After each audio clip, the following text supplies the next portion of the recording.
Right. So good morning, everyone, and thank you once again to AVPN for organizing this session on looking at the role of intersectionality on climate and development. And we have an extremely diverse panel to talk about these issues. Before I move on to the panel discussion, I just wanted to kind of set some of the context, why this is so important to have this conversation. Over the last year or so, we with AVPN, we have been having this discussion of how do we unlock more domestic and regional climate philanthropy into climate action. And at the Bali meeting that AVPN hosted, we did an Asia-wide conversation, and today's discussion is very much focused on India. And as if some of you would have seen the recent article that Time put out, it really says that India has become so critical for the global discourse on climate action because of kind of the approach and the model that India is going to take will define how the future compliance to this, what climate science is showing of a 1.5 degree would look like. And India on its own, with the leadership that we see from India coming up, has set out some very ambitious plans and targets, despite some of its own inherent development and economic challenges that we have. So a net zero goal by 2070, it may sound quite far off, but I think from where we stand, in terms of some of our priorities and aspirations of lifestyle that needs to be reached, it's an ambitious plan and target to have for a country. But what is very exciting for most of us who've been working in this space is to see what government has agreed to internationally with a very ambitious and a revised targets for 2030. A simple thing like setting up a 450 to 500 gigawatt of renewable energy by 2030, compared to where we stand today, about close to 140, 150 gigawatt. It's a very ambitious plan to achieve in next 7 years a threefold increase. But we also believe that it can be achieved and it can be done because the systems and regulations and policies are in place. So India has set out a very ambitious plan for 2030, and I think if that, my personal view, if we are basically able to see that achieve or overachieve, then we should be able to easily achieve the 2070 net zero. But of course, we'll have to break this down into more and more specific action. India's leadership has also been quite important in this space. The International Solar Alliance that India launched together with France in 2015 has now started to take shape. And good to have Jagjit on the panel because Jagjit, until recently, was was part of the strategy team within ICERT for resource mobilization and scaling up the program. And then more recently, what the Prime Minister announced last year, was about the Mission Life, which is about lifestyle for environment. And that's about behavioral change. And I think both behavioral change at the consumer level, the behavioral change that needs to happen at the production level for different commodities that needs to happen. So I think it's a fairly established view that India is taking in terms of how it wants to shape its global leadership.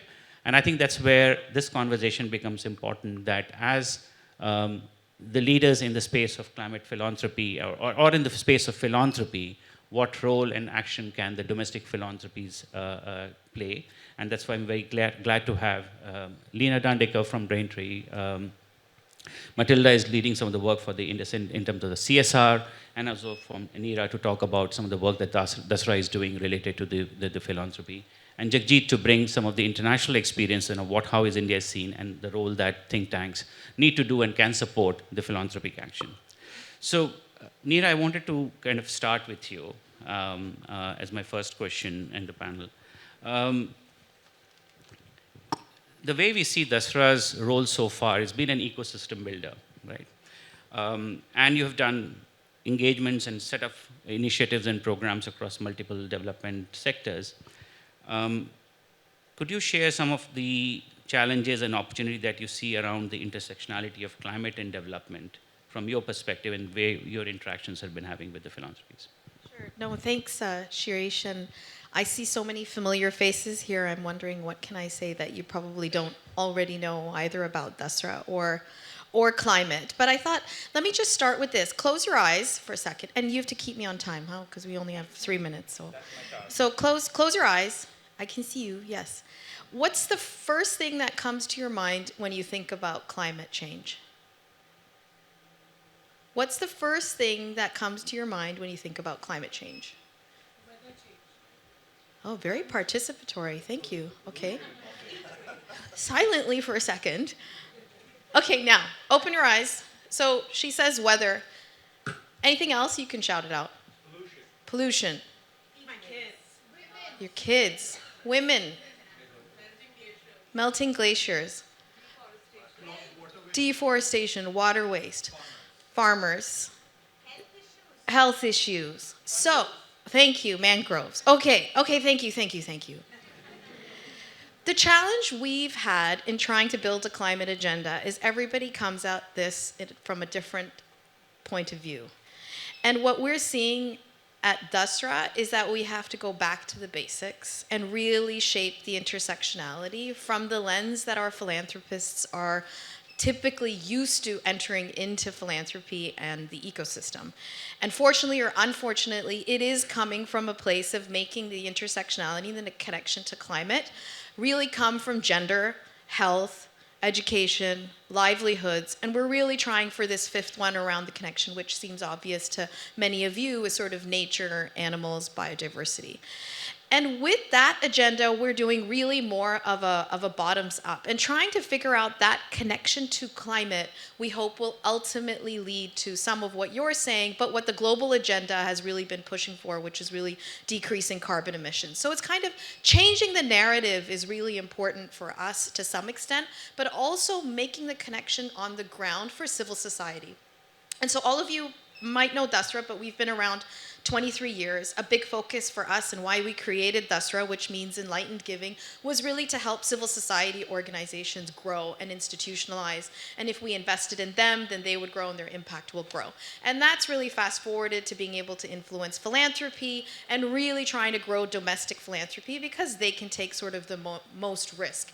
Fast forward where we are now, it's about building platforms. So where we're seeing the real opportunity around here in building a climate agenda, for India, is bringing civil society together to understand the intersectionality and see how their gender work links to climate, how the health work is linking to climate, education work is linking to climate, and then bringing philanthropy into this. More recently, we've launched Giving Pie, which is a network of families coming in, and thank you, Lena, for joining Giving Pie, but wonderfully enlightened families like Lena.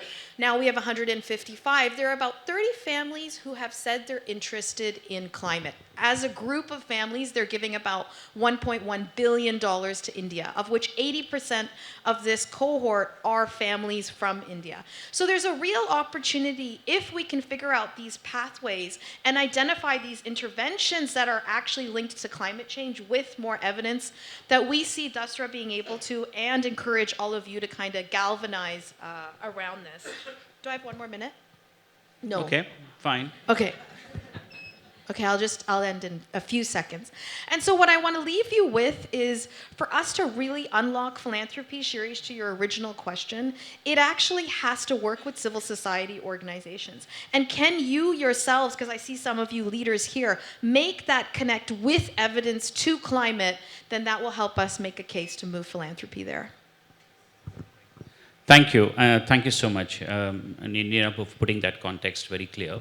And I agree that the route that you're suggesting about building up that ecosystem of the civil societies or working very closely, in a sense, you're looking at the lens from a community perspective, which is a different and a model and approach that needs to be thought through from an Indian context for the philanthropy to add. So I think thank you for that point.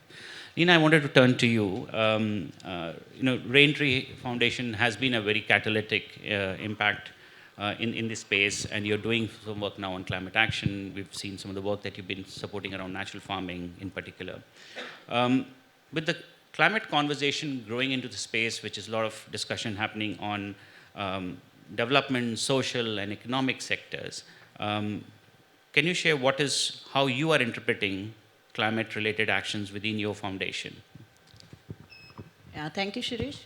I think Neera summed it very well. Climate affects everybody. I think the responses we got from the audience also talked about how human beings are experiencing on a daily basis the effects of climate change and the degradation of our natural ecosystems.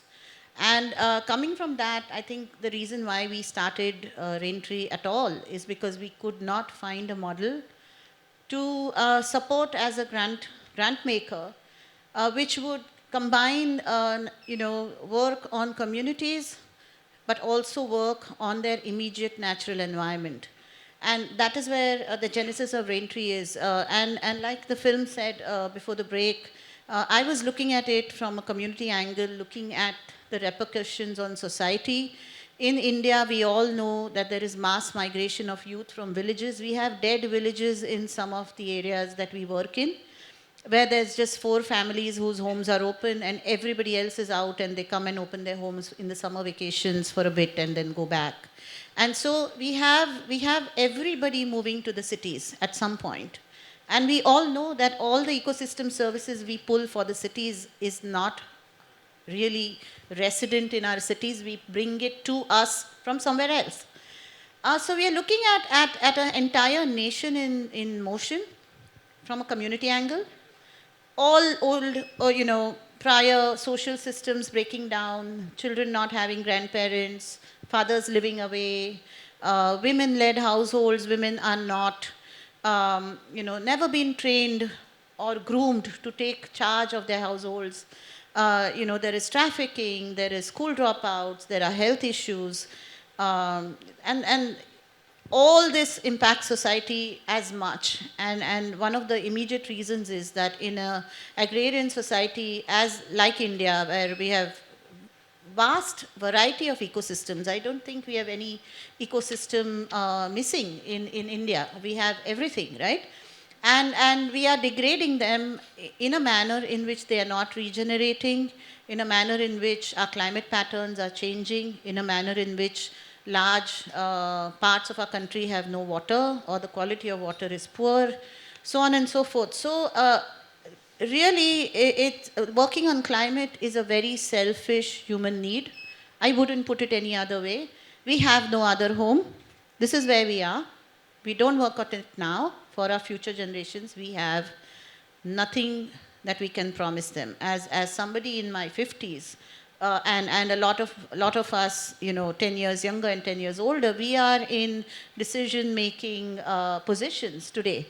And like I said in my earlier session, my child who's 25 is afraid of the next 70 years. He's going to live till 90 or 100. We already are.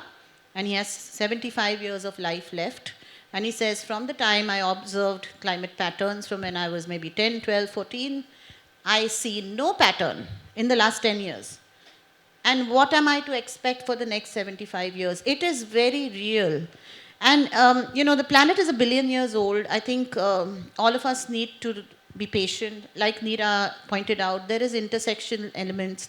The nature was not meant to work in silos. It only works in collaboration. It only works with checks and balances. One species is the food for somebody else, and one species is the one who controls populations. And you know how it is. Everything works in a circle. There is a system there. It's all interconnected, and there is no cutting around that. And so unless there is patience to work on multi-pronged strategies to look at this huge crisis which affects not just human beings, but everything around us, I don't see how there can be any other model for those of us who have children. Because we definitely need to work for a better planet as soon as we can, as fast as we can. And coming from that, I think that's how Raintree looks at it. I think if I can just take half a minute more, every program design that Raintree does is in collaboration with several thematics. So Raintree actually tackles 15 out of 17 SDGs. The only 2 we don't do in the landscape approach is sustainable cities, because current project area does not have a city. And we don't do life underwater, because though we have a river and some other water bodies, we do not have an ocean or significant water body in our area that we work in currently. But who says tomorrow in a landscape approach that may not be there, right? There is no saying. So it is all round. It is 360 degrees. There is no other way to do it. And one of the key SDGs, which is about partnerships and collaborations, Raintree could not exist if we didn't do that. The only way to think is multi-pronged. So unless you have multi-dimensional, intersectional approach, so our program design in that sense is very robust. We have a climate lens, we have a gender lens, we have a marginalization lens, we have a clean energy lens, we have a lens for mental health, we have a lens for gender, and all our programs get evaluated for so many of these, 7, 8, 10 parameters, a bare minimum. And so every intervention that we do will tackle a bunch of SDGs. And for us, unfortunately, it's a funding problem, because when we go to a funder, they say, "Kaun sa SDG karte ho?" And we say, "We do 6," and then for some reason that's not impactful enough. So that's the, maybe I can say that in my next bit, but that's how we work. No, thank you so much. And I think for really setting a very important and reminding us that um, the role of environment, and that what we are essentially doing through the different policies and programs about it. And I like what you said, nature works in collaboration, and the interconnectedness. I think that's so critical, and that's something we need to, and I'll come back to you on to build on that. Jagjit, I wanted to ask you, given your experience both with the hat that you had with the World Bank for many years, and then with on secondment to International Solar Alliance, could you share more about the policy landscape in the country that you've seen from different role, where you see the importance of intersectionality of climate and the leadership that India needs to have, and where an organization like Dalberg can play a role in terms of shaping some of the agendas, both for international institutions as well as for domestic philanthropies and CSR? Sure. Thank you, Shirish, for that question, and thanks to AVPN for inviting Dalberg and me here. Let me begin from where I began my climate journey about 19 years ago as a student, where climate was a new thing. Environmentalists were turning into climate specialists, and other sectors were still wondering what climate is. Now, what climate is, what the impacts are, that question is more or less settled. Unless you are a redneck Republican, everything else, climate issue is settled. Now, the question is, if the why is settled, the question is what to do and how to do. And on what, the intersectionality is the question. On itself, climate specialists could talk about carbon markets and a few other things, but essentially it becomes education and climate, health and climate, you name a sector, water and climate, infra and climate, how all these sectors internalize climate consideration in whatever they do. So recently I was asked to write an article for HBR, Harvard Business Review, and the question they asked me, could you describe a journey of an employee from the time they wake up till they sleep, what all they do and how climate impact their choices? And that just dawned on me. You can start thinking, you wake up, start from switching on the light. Is it green light? Is it powered by renewables? You go and eat. Is it grown sustainably? And you go on and on, the transportation choices you make. Is it EV? Is it powered by renewables again? Are you going electric? You go to office. Is it sustainable? Is it green building? So you can actually make choices along the way. So while we all want to, sit here and change the whole world on climate very quickly, I think these would be the independent choices on an intersectoral basis that's going to happen. Now, coming back to what you asked me on ISA's experience and Indian leadership. See, I lived 11 years out and then came back to India and quickly realized that in India, we still are living in few centuries. Some are in 19th, some are in 20th, some are in 21st, and some have gone beyond in 22nd century. So we have developmental challenges, very hardcore, but we have the unicorns every month, and we have to work across the street. And policymakers are struggling with this challenge. While we have 2070 goal, 2050 goal, 2030 goal, when you sit with secretaries at the state level, at the central level, they say, Jagjit, we can talk about all transition, but the proof of the pudding is when you go to the village and say, how does it going to help that farmer, that villager, the kind of things we talked about this morning. So let's make climate very, very real for them. And I think what I have seen through the leadership at International Solar Alliance, which is broadly energy space from access, security to transition, and now with CDRI, the whole resilience space, India is showing up at the global stage and saying, oh, we have the developmental experience and climate experience which we can share with the global south, if not global north as well. The unprecedented transformation we have seen in renewable energy space in India, nobody has done that.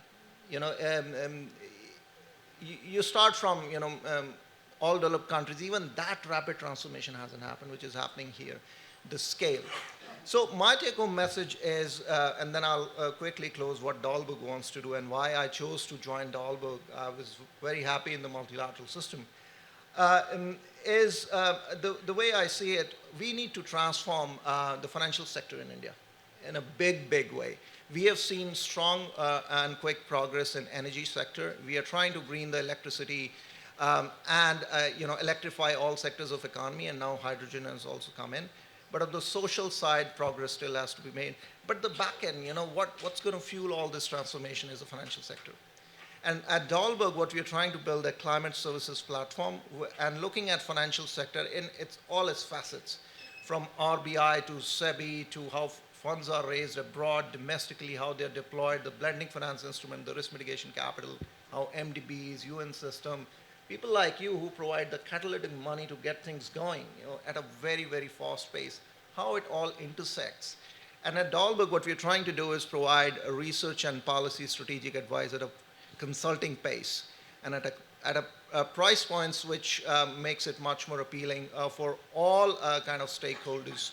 That's what I'm trying to help at Dahlberg. I've joined very recently, but our hope is to work with partners like you to have a very open access research available to everyone, policy advice available to stakeholders who need it. Because in private sector consulting firm, it's mostly proprietary, high price, but we are looking for support to build this open access as well. Thank you very much. Thanks, Jagjit. And I'm so rightful to think that consultants always know what is the right moment to enter. As RBI is opening up mainstreaming of climate risk into the investment decision making, it's good to have you there. Matilda, I wanted to turn to you. The Indocent is leading a lot of work on the CSR, and the conversation that you and I were having yesterday about how you're approaching through the aspirational district and targeting the aspirational blocks now. How do you place the current, looking at the climate funding landscape, your role, in the role of CSR in that? And what are some of your initiatives that you're looking at from the intersectionality lens at this stage? Yes, thanks, Sirish. So good ecology is good economics. This is the ethos on which Indocent operates its business and CSR. Specifically talking about CSR, the strategy has evolved over the period of time, and it was pivoted into a strategic portfolio where we look at 3 to 5 years of intervention, and these are specifically in inclusive sports, education, and sustainable environment. So in sustainable environment, we spread across water stewardship, aligning with the Jal Jeevan mission. We look at length and breadth of water interventions. So we do irrigation, availability of water, quality of water, and also excess of water. In terms of solar energy, we look at, in the Sundarbans, we put up a total solar grid. We look at drain restorations and lakes and water bodies restorations. This is when we look at in terms of pure, what you can see on the face in terms of affecting climate. But climate and gender and inclusion cuts across all our interventions. Just for an example, where you're working with tribal youth in Mantal, Taluka and Satara on the tribal sports, we are ensuring that we give wings to the aspiration of the children and the youth from the tribal belt, and they have a career progression and opportunity. In turn, the dependency on the forest reduces, right? In terms of food security, when they're looking at animal as their source of food. So there is an interplay or interconnectedness in everything that we do within CSR. So in addition to that, we have moved to a flagship program, which will be spread across 5 to 10 years. And that's where we are aligning with the national priorities, the aspirational district project of Niti Aayog, the government of India, where we have identified 5 districts in different zones in India. We will be working on improving the income levels and livelihood and the quality of life in this district with the community participation, with civil society, aligning with partnership and convergence at district level, state level, and at center, and looking at larger collaboration on technology and innovations. For example, we have already have a SOI with Atal Innovation Mission to look at how technology and innovation with local wisdom can solve some of the challenges that we face when it comes to water, regenerative agriculture, quality of soil. In addition to that, what we are looking at is also farm-based and non-farm-based livelihood. This also directly impacts climate, right? So we are putting in good 50% of our budget to the flagship program in aspirational districts. In addition to that, around 30 to 40% of our budget is in strategic portfolio, which is inclusive sports, sustainable environment. And environment is a larger piece in terms of good 20% of our interventions. We also align with SDGs and what was mentioned by Neera and also by Raintree Foundation. You can't say that this particular SDG impacts climate, right? It cuts across every SDGs, and that's what we look at. Just to throw some larger numbers in terms of our work in the sustainable environment space, with the number of water bodies that we have been able to restore, in terms of the irrigation and watershed related interventions that we have had pan-India, around 7,500 crore liters of rainwater storage potential has been created. Around 2 lakhs indigenous trees have been planted under urban afforestation. Carbon sequestrated around 52 kmt CO2 over a span of 15 years. Around 1,055 kg of CO2 was mitigated. And around 38,750 hectares of land was treated. At the end of this all tied into livelihood and reaching out to a beneficiary around 3 million in the country. So if you look at the overall lens, we are not looking at a project in isolation, but how an individual system or ecosystem then is a part of the overall system in the country, right? And that's why it's very critical for us that we have the right collaboration and partnerships at all level. Yeah. No, Matilda, thank you so much. And I think what you're really saying is looking at set of interventions, but are completely dovetailed to the larger national priorities of the programs. And that's so critical because even if all of us keep doing the sectoral work or the targeted programs, the scale that is needed is not going to happen unless it is fully aligned with the national priorities or the state, district level, essentially priorities. So that's become so critical. No, thank you so much. And I think the first round, which was basically more to understand how you see climate as a lens, from the climate lens, the opportunities, etc. I just want quickly, before I open it up for the audience, a quick round to look at the future aspirations and look at what could the role the philanthropy could play. So Jagjit, just to start with you, and a short not more than 2 minutes kind of response so that we get time for the audience. What do you see? I mean, you said the role of about finance sector coming in and making that as the backbone. What do you see the role of the catalytic capital coming from the philanthropy to shape some of the future policies? So, quick response to that, Shirish, would be, let's just pick financial sector itself. And, there are two sides happening simultaneously. The opportunity side and internalizing the climate risk across the portfolios, whether you're an investor, you're a recipient, you're a regulator from RBI, SEBI, down to private equity, even hedge funds and others and others. What we have seen that while a certain push coming from ECB, European Central Bank, Fed, Treasury, and others on internalizing climate finance risk, and that would impact how capital is allocated and employed by the biggest portfolio managers. The appreciation and the methodologies for all that in India is still at its initial stage. And we are sitting in Mumbai. You guys would know way better than I do. But in our conversations, there is a lot to be done there. How to align your portfolios to Paris targets, how to make it very real to your debt and equity analyst, how your risk management committee could internalize all this risk. New indexes are coming, from Bloomberg, Goldman, and others.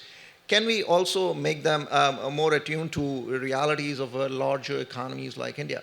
So one of the questions which was asked to us was that, in most of the countries like Indonesia, Philippines, and others, you would have large corporates with huge footprint in renewables, but also what we may call a black or carbon portfolio, intensive portfolio. Could we think of a transition indexes which recognizes their efforts, forward-looking efforts towards greening their overall portfolio and help them raise money? So those are the things which we are very keen to help and work with you all as partners. Thank you. I think that's a good example because we know that the green finance taxonomy is on its way. It's going to, it's already been there, but I think it's final consultation happening. And the metrics for the transition finance, I think some of our partners are working. So I think it's an area where it is certainly in the priorities of the government as well as of the RBI. Leena, I wanted to turn to you. You talked about collaborations at this one, and the different levels of how your programs go through in terms of the approval process.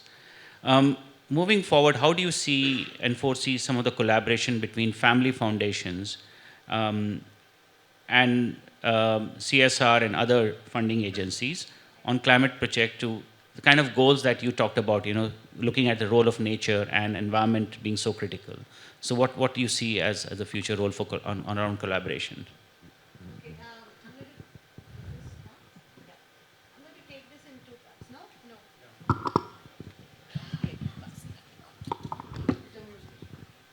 It's fine, thank you. Now, is that better? I'm going to take this question in two parts. So we also have Raintree Family Office, which is very clearly ESG and impact investors, and that's how we position ourselves. And our ESG policy in plain English with no jargon is a do no harm policy in which we do not harm the planet or society in any way. It doesn't claim to make a positive impact, but it definitely is screened very tightly to make no negative impact, right? Also, we do have, as Raintree Family Office, we are very keen on impact investing. Because we are climate focused, a lot of that goes toward climate friendly technologies and climate friendly enterprises.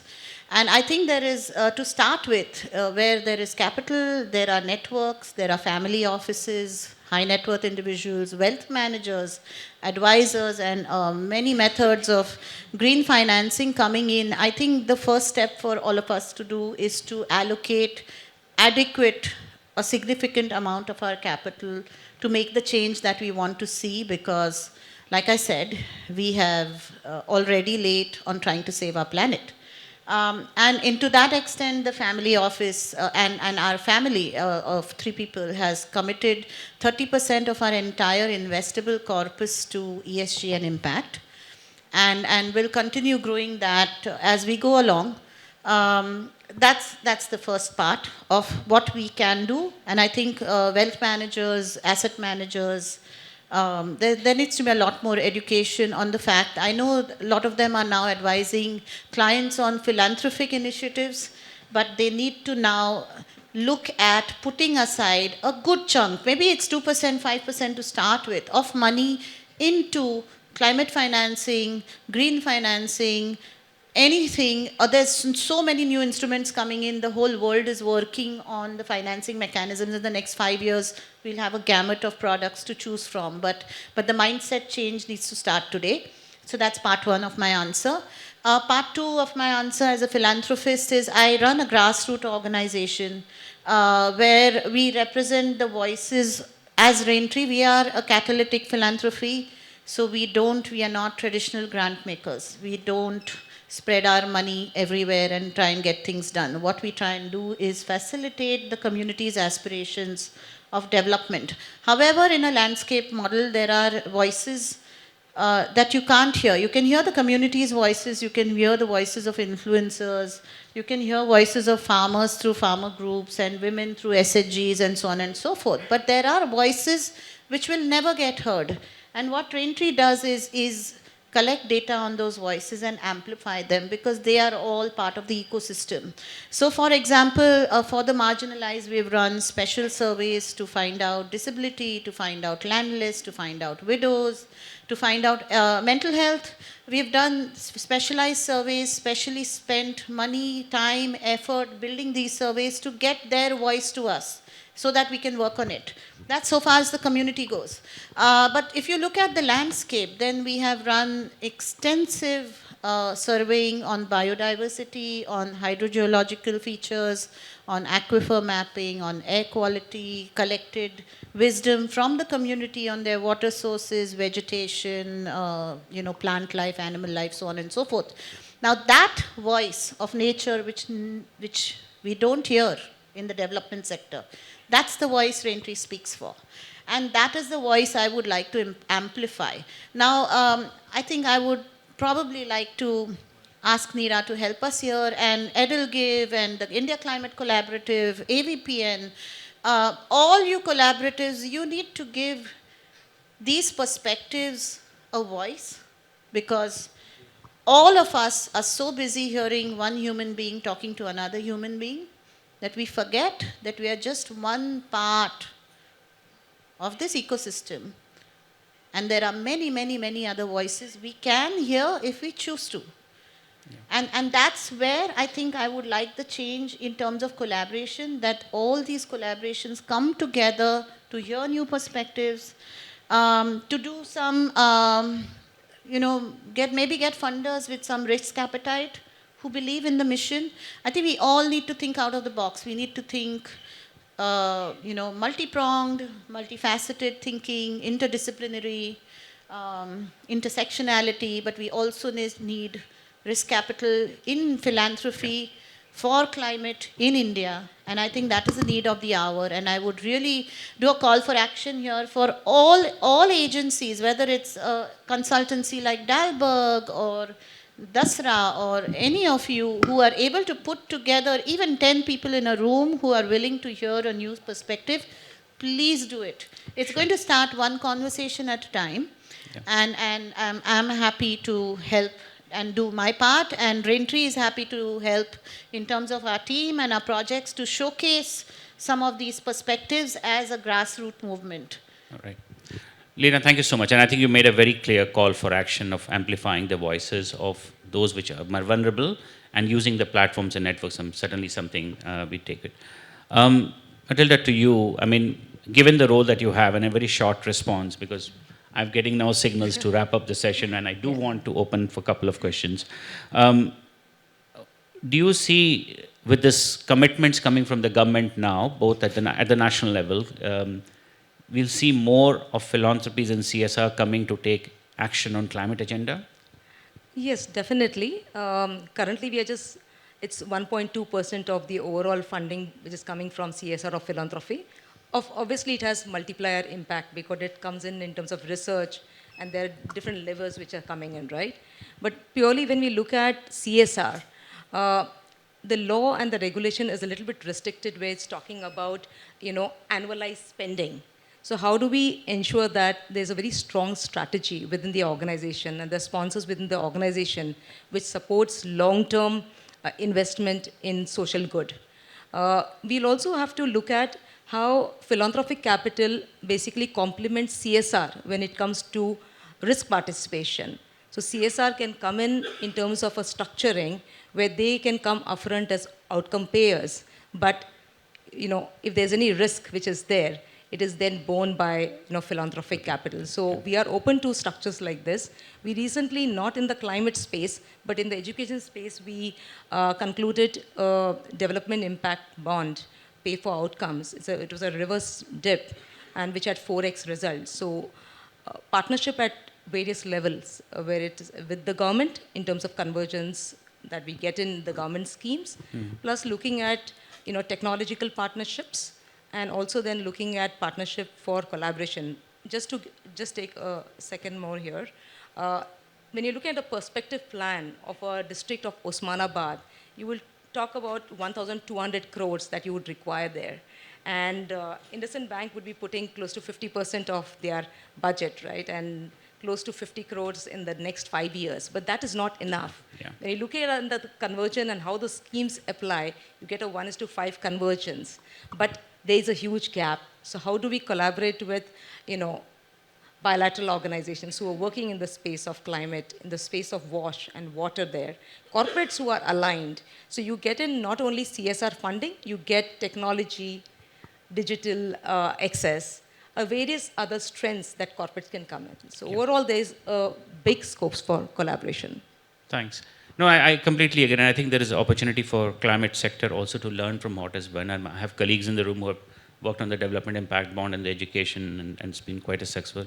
But can we see if we can go into the other sector? Also, one second, Shirish.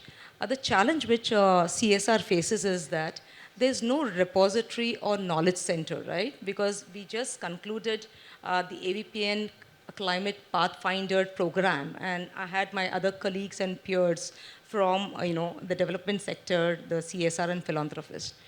Everybody said that these all problems look very large. How do we make it easy in terms of access to CSR and philanthropy, in terms of what is happening in the country? What are the newer initiatives, the solutioning which has happened, which can be accessed, right? Yep. The Yeah. other is that we look at purely carbon sequestration, but it's a very large term. How do we then get carbon credit? Then it's a win-win for the entire organization. Sure. Thank you, sorry. Yeah. Sorry for taking a long No, time. no, thanks for that. I think I could cover. Neera, I want to turn to you in the last. You talked about the Giving Pie initiative and the example of that. What do you see, and you've heard the call that Lena gave about the kind of collaboration that is needed, the role that CSR and philanthropy on the risk appetite could come. What do you see as opportunities from your experience of interacting with these families who are interested in climate but are still not going there? Yeah, so I think just listening and also looking at the audience here, I think it's important to recognize that the climate, you can't do a broad stroke around the climate agenda. There's a role that business is playing, multilaterals are playing, civil society is playing, and philanthropy is playing. And so the question of where should philanthropy play, it should be anchored around addressing the needs of the most vulnerable, because they cannot pay for being part of this themselves. And nor should they sacrifice their aspirations. Meanwhile, all of us are floating around with privilege saying, please consume better. They have aspirations and they should be fulfilled. And I think that's the challenge for India, is how do you fulfill aspirations for all of us at the same time, address the issues of climate. And that's really what philanthropy needs to do, is anchor around, the most vulnerable. This climate space is also very elite. I mean, we've only entered this space, let's say, in the last eight months to maybe the last year. And there's a hierarchy. Just like impact investing became sort of all for the VC guys, frankly, climate is also full of folks, perhaps now you've transitioned to the right side, but the multilaterals, you're all sitting at a table and you all think you're God in this climate agenda. And we're all the little people doing philanthropy, civil society organizations. So my urge would be to sit at the table, bring the agenda for the most vulnerable to the table, and that's the role for philanthropy, and all of the families that are in Giving Pie will support that. So I think being a bridge builder is important. We need folks like you, who've been there at the right tables to say, wait a second, who are we representing? The billion people in this country. What's going to be the role that philanthropy will play? Yes, you start talking about financing and then they start becoming these huge, big numbers. Financing is part of it, but unless it's really being structured in a way and designed by and included for the most vulnerable, you're not going to solve the problem. So let's be careful that when we start saying financing, because we're talking about philanthropy, there's a role for philanthropy to play there, but we need to be far more intentional about that and be more of a bridge builder and less around sort of this is my space, this is your space.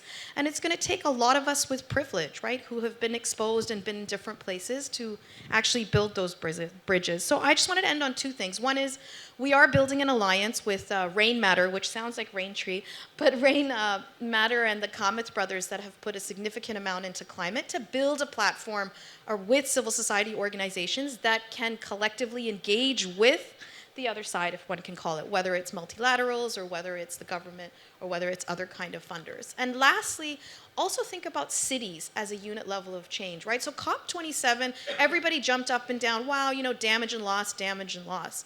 But can we really build community resilience into the damage and loss, I think is an important part of that full train. And philanthropists want to come into disaster management. So I think thinking about some of these things might accelerate it. I did heard the word elitist hurted a little bit, but I can understand where you're coming from. But I completely agree with you. Yeah, it's a space where at times conversation gets closed because people are not open to the ideas of wisdom. But I like the point around the voices of the most vulnerable, and that's something which is consistently coming on. Okay, do I still have a couple of minutes? 5 minutes. I have 5 minutes. Thank you. Very quick. 2 or 3 questions, not more than that, because that's what we can handle here. I see one hand here, 2, and the third hand would be the last hand, the other way. Okay, there is 3 hands. That's it. Okay, can we get a mic here, the second row? Thank you.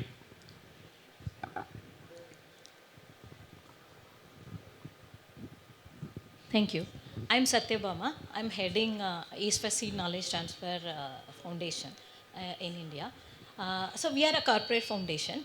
I have 18 years of experience in both in development sector and in CSR. So I had the opportunity to sit at both sides of the table. So adding on to what the team said, I have a question to everyone.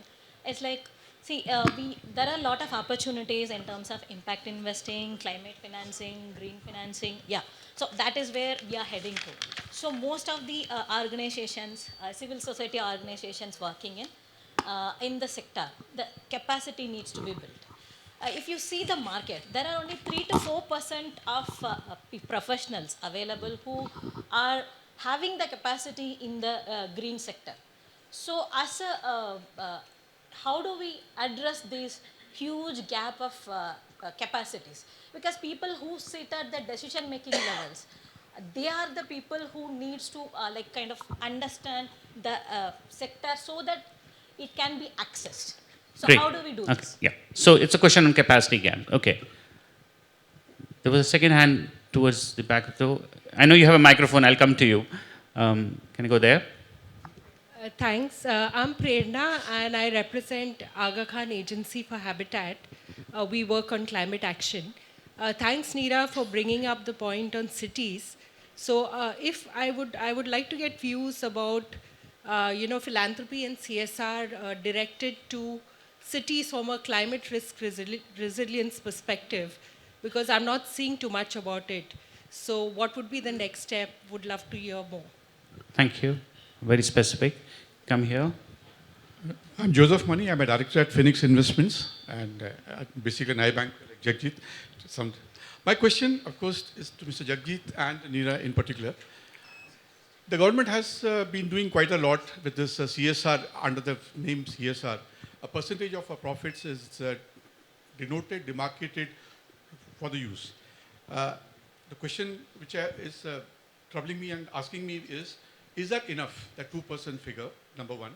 Number two is, what can be done to make this thing monitorable? What I mean by making it monitorable is, are the funds reaching the right places, like what Leena just said, the voices? Are this reaching the place, or is it achieving the purpose for which it has been demarcated, or is it only being looked upon as a tax incentive? For the corporate, from a corporate sector. Because right. I know families are doing it. Great. That's it. Okay, fine. Okay, let me just close it. Thank you so much for these questions. Interesting. I know if we had more time, there would be more hands, and apologies for that. I could not manage some of the time as we thought. 3 points. One around that there is a capacity gap of human resources who can actually understand and address these sources, and that probably goes to why you think a lot of it is an elitist conversation, right? So I would, so that's one. So I'll take a minute for each of you to kind of close it also. Anything on cities for climate, and I think the question that Prerna basically asked, there are things happening, Prerna, but I think we can address that also. And then specifically, I think given that you wear the CSR, Matilda, on this panel, is the 2% CSR enough for addressing some of the climate actions? Probably the answer is no, but let's hear from you. So could you start with that on the CSR one, and then we ask each on the capacity and any other point that you would like to make. Yeah. So 2% is not a tax benefit coming in. It's post-tax, and there's no tax freedom that you're getting on the 2%. So corporates have been mandated to put in the 2%. That is over and above. So I don't see CSR as being able to solve the entire problem of the country, right? It's still a very small piece in the overall ecosystem. The public funding is the major part. And then you're talking about philanthropic capital, and then you're talking about CSR. Where CSR comes in, it's more like a magnet and a catalyst, right? Which can result in a multiplier impact. So if you're just looking at CSR, where you're looking at a project-based funding and totally an output-based funding, which traditionally was the case, but there has been a huge shift in the last 10 years where it's moving to more of systemic collaboration, working on convergence, which I clearly mentioned that when we are looking at our aspirational district project, we are just putting around 50 crores every year, but we are looking at unlocking. There are close to 487 schemes, government schemes, but they're not reaching the beneficiaries. Yeah. So how do we unlock that, right? Yeah. And then how do we get into larger partnership? I spoke about the development impact bond, pay for outcomes. How do we structure it along with philanthropic capital, development capital, and see that it reaches a larger beneficiary pool? It also has a different pedagogy, or it gets technology, innovation, research. So CSR cannot be solving the problem. It can be more of a Catalytic for that, yeah, great. And Leena, on the question of monitoring from ground, and given that you have practically, you also implement projects, is there a way you're using indicators to track how the benefits are reaching the most vulnerable? Yes. On climate, in an intersectional program like ours, we faced capacity and talent crunch on a daily basis. And I'll tell you why, because the sector has been working in silos, for a number of decades now. And so when we hire a gender expert and ask them to stretch to include other aspects, it's a challenge. When I ask a water expert to look at, stretching, like there are many, many water organizations in Maharashtra where I work, but they're purely from a community angle. Now, for example, we have one fish in our ecosystem which swims upstream to spawn. And the recommendations we got from the water experts would make that species extinct because it can't go upstream if you bund and dam everything, which is what a watershed intervention would be. And Matilda, for all the work that you do around water, please consider the biodiversity and the continuity of species in that landscape as an angle. And so I'm asking in Raintree, the water design team to directly intersect with the biodiversity. We actually have our landscape into grids, and we plot where what we find what on that grid, and we overlay all that information so that we get all the information we need for that particular grid, and then we take decisions which are always the middle ground. So every thematic expert for us needs to cut back from 100% achievement to somewhere between 50 and 70 and say that is my golden median, right? That's the golden mean. Nobody in our programs, no thematic. I mean, there are some programs we design where somebody said it's not worth doing because it doesn't meet my requirements, right? And so trash, right? So that's where it is. And I think some of these conversations will stretch the perspectives for every thematic to include other thematics as we go along. Yeah. Neera, can I apologize? I think we need to wrap up this session. So sorry, I know you had, and Jagjit may have point to say, on the question of cities, we could probably take offline. But the capacity building is not a climate science per se issue. It's also building institutional capacity. Correct. That's true. Where we need to invest. Yeah, absolutely. Yeah. All right. So first of all, thank you everyone on the panel, Leena, Matilda, Jagjit, Neera, for your insightful observations, comments, suggestions. Thank you to the audience for listening patiently and for interesting questions. I think one message that I am taking from hearing from three of you who have been working very closely, role of the CSR or philanthropies, keeping communities at the center, because that's where, and that's the kind of philanthropic model and approach we haven't seen so far in the climate space. because largely it is coming from foreign philanthropies who have a very different lens and different approach. And I think what we need to look at, and the way to move the philanthropic funding into this ecosystem is to keep people at centric. And I think that's why the conversation around just transition that is gathering space in the ecosystem, I think becomes so critical to happen. How do we keep people at the center of all the transitions that are going to happen is going to be so critical. So thank you so much, everyone. Thank you for your patience, and apologies to AVPN team for overrunning. With you, back to you, Shimon.